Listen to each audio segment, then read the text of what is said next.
Good afternoon, Friday afternoon. I'm recording from my home gym, chapter 4 of Stevie Kidd's new book, The 1% Mindset, the Stevie Kidd Pathway.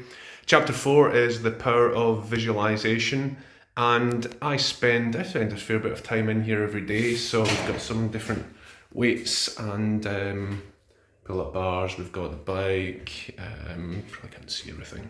And I find that I get a lot of thought happens in here. I spend a lot of quiet time in here and I get a lot of different thoughts and I do visualize a lot of things. And Stevie starts his chapter with dedication to his wife Leslie, which is great. They're one of the closest and most sort of loving couples I've ever seen. I love the way they interact, and Stevie will always stop a meeting or stop whatever he's doing to speak to Leslie or indeed his son Ryan. So talks about big chunks, the 10-year visions, which he then breaks down into 1 year, 3 year, and 5 years in terms of the visualization process. And throughout the chapter, Stevie talks about unconditional love, and that's the way Stevie operates. Meditating every day, exercising his senses, and exercising the senses is something I struggle a wee bit with. Unconditional love is perfectly fine for me. I'm Greek Orthodox, and our beliefs and the way we treat other people is through unconditional love. So I find that part easy to adapt. Power visualization talks about how big do you think, and I do use it quite a lot. It's a technique that Stevie's helped me with over the course of the last 18 months. Not just in terms of when we're here, but in terms of the legacy that we leave going forward.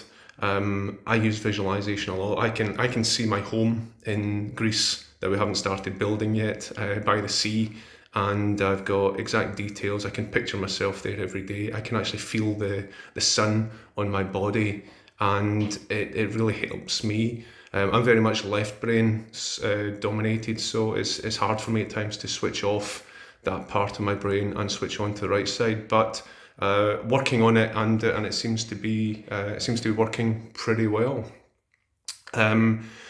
Stevie talks about children and the magic they see and their imagination and daydreaming. And one of the things we're taught through the education system is to stop daydreaming and to live in reality.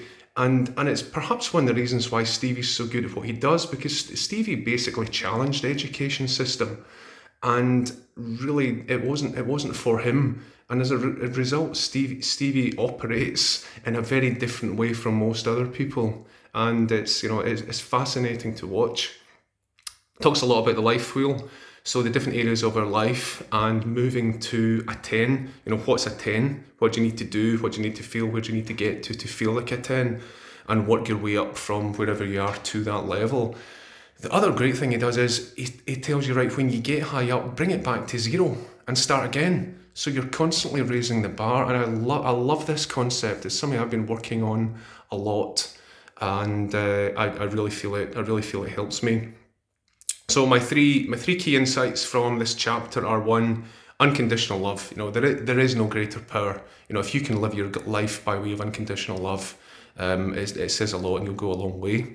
Insight number 2, how big do you think? That's a question. How big do you think? And insight number 3, imagination is more powerful than knowledge.